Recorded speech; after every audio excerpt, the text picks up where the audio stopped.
Este é o chafariz do Mestre Valentim, na Praça 15, o local exato do desembarque da corte portuguesa no Rio de Janeiro, 200 anos atrás. Nesses 200 anos, a cidade avançou em direção ao mar. Hoje existe aqui muito concreto, muito asfalto, são quase 100 metros do local em que nós estamos até a água, na Baía da Guanabara. Tem muito barulho de ônibus, um trânsito muito intenso.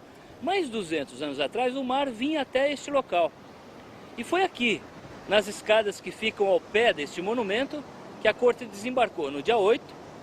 Era uma cidadezinha muito simples, o Rio de Janeiro tinha 60 mil habitantes, era um vilarejo colonial com casinhas brancas rentes à praia, era muito precário o saneamento básico, não tinha esgoto, então havia um odor muito ruim que exalava das ruas da cidade, porque não tinha saneamento. Então as ruas foram salpicadas com flores, com areia branca da praia, foram perfumadas, e daqui a corte se dirigiu à Igreja do Rosário, que era a então Catedral da Sé, onde foi feito um Te Deum, uma cerimônia de ação de graças pela chegada ao Brasil.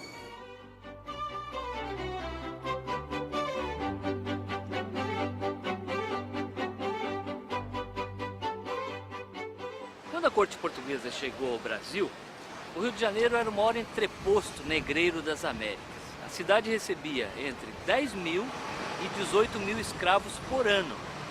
Os escravos constituíam 2/3 da população, escravos, negros forros e mulatos, e eles eram uma onipresença na cidade do Rio de Janeiro.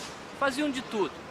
Vendiam carvão, vendiam capim, vendiam leite, distribuíam água que descia da Floresta da Tijuca, aqui por esse aqueduto dos Arcos da Lapa, em direção ao Largo da Carioca. Eles vendiam essa água de casa em casa. Também recolhiam os esgotos da noite, os dejetos acumulados durante a noite, e levavam em direção ao mar. Naquela época, as praias não eram locais de banho de sol, de banho de mar e de lazer como são hoje. Eram esgotos a céu aberto. E cabia aos escravos fazer essa tarefa de saneamento básico da cidade. A escravidão era o principal negócio do Rio de Janeiro no final do período colonial brasileiro. Os grandes empresários da época eram todos traficantes de escravos.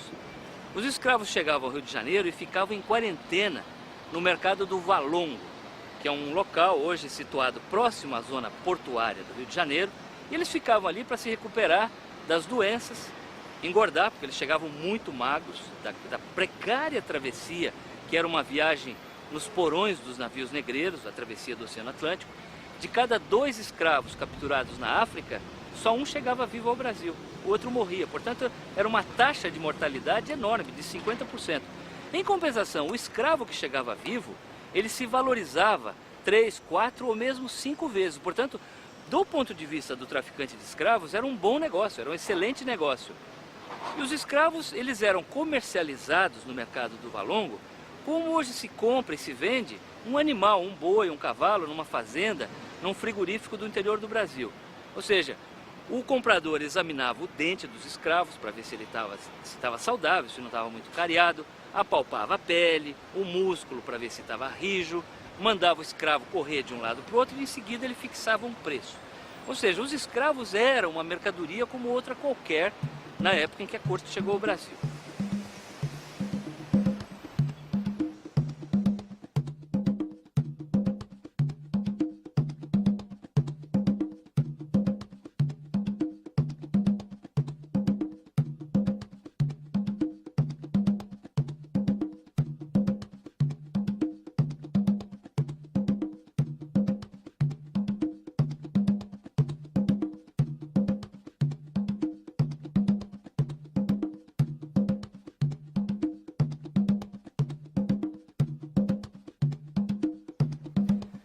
E agora nós estamos na última etapa desta nossa longa jornada de Portugal ao Brasil, acompanhando a viagem da família real portuguesa rumo ao Rio de Janeiro 200 anos atrás. Nós estamos no antigo Palácio de São Cristóvão, na Quinta da Boa Vista, no Rio de Janeiro, situada perto do estádio do Maracanã e do Morro da Mangueira. Foi neste local, neste prédio, que o Dom João ganhou de presente de um grande traficante de escravos, o Elias Antônio Lopes, logo que chegou ao Rio de Janeiro, em março de 1808, foi nesse local que o rei passou os seus 13 anos seguintes, na sua temporada brasileira. Era aqui que o Dom João despachava com seus ministros, dava audiências aos embaixadores estrangeiros e também recebia a corte, a população do Rio de Janeiro, nas cerimônias do beijamão, que eram eventos que duravam 6, 7 horas, em que qualquer pessoa, mesmo os escravos e os índios, tinham o direito de entrar na fila para beijar a mão do rei, entregar bilhetinhos, reclamar do comportamento dos funcionários públicos, fazer pedidos especiais. O Dom João levou uma vida muito simples no Rio de Janeiro. Ele gostou muito do Brasil, ele costumava fazer passeios ao redor da cidade conduzindo a própria carruagem. Era nesses passeios que ele consumia os seus famosos franguinhos passados na manteiga, preparados por um cozinheiro do Palácio da Boa Vista, e que ele levava na algibeira, no bolso da sua casaca e ia comendo ao longo do caminho. O Dom João realmente adorou o Brasil e, se dependesse apenas da vontade dele, provavelmente não teria voltado a Portugal. Mas o Dom João é obrigado a voltar para Lisboa em 1821. Dom João partiu do Rio de Janeiro em 26 de abril de 1821. Sua comitiva incluía cerca de 4.000 portugueses, um terço do total que o havia acompanhado na fuga para o Rio de Janeiro 13 anos antes. Conta-se que o rei embarcou chorando de emoção. Se dependesse apenas de sua vontade, ficaria no Brasil para sempre. Porém, uma vez mais, aquele rei gordo, bonachão, sossegado, solitário, indeciso e muitas vezes medroso, curvava-se ao peso das responsabilidades que a história lhe impunha. Durante esses 13 anos da permanência da corte no Brasil, Portugal sofreu muito. Foi invadido várias vezes pelas tropas de Napoleão, muita gente morreu, pereceu de fome, de guerra, fugiu do país, o país se empobreceu. Em 1820 a situação era tão crítica que houve uma grande rebelião em Portugal chamada Revolução Liberal do Porto. Liberal porque já estava contaminada pelas ideias da Revolução Francesa. Aí são convocadas as cortes portuguesas que exigem a volta do rei. E o Dom João volta, aparentemente contra a sua vontade. Mas ao partir de volta para Portugal, o Dom João sabia o que ele tinha feito. Ele tinha feito a independência do Brasil. O Dom João sabia que ao transformar o Brasil de forma tão profunda, tão acelerada, num período de apenas 13 anos, não havia mais a possibilidade de voltar à condição de colônia, que vigorava até 1807. Tanto assim que antes de partir, o Dom João chama o seu filho mais velho, futuro imperador do Brasil, Dom Pedro I, e pronuncia uma frase célebre. Ele diz assim: Pedro, se um dia o Brasil tiver que se separar de Portugal, antes que seja para ti que me has de respeitar, do que para qualquer um desses aventureiros.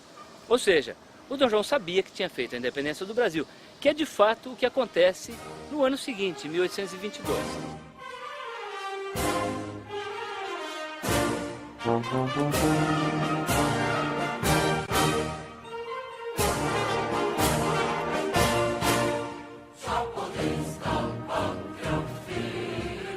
Esta é a principal consequência da vinda da corte para o Brasil, uma independência, a independência sob controle da monarquia, controle da família real de Bragança, porque se a corte não viesse para o Brasil, provavelmente a colônia portuguesa teria se fragmentado em 3, 4 repúblicas menores. Não haveria este país grande, de dimensões continentais, de uma cultura muito bem definida, de 190 milhões de pessoas que se reconhecem como brasileiras, que é a noção de identidade nacional que nós temos hoje. Portanto, a principal consequência da vinda da corte para o Rio de Janeiro 200 anos atrás é o próprio Brasil que nós temos hoje.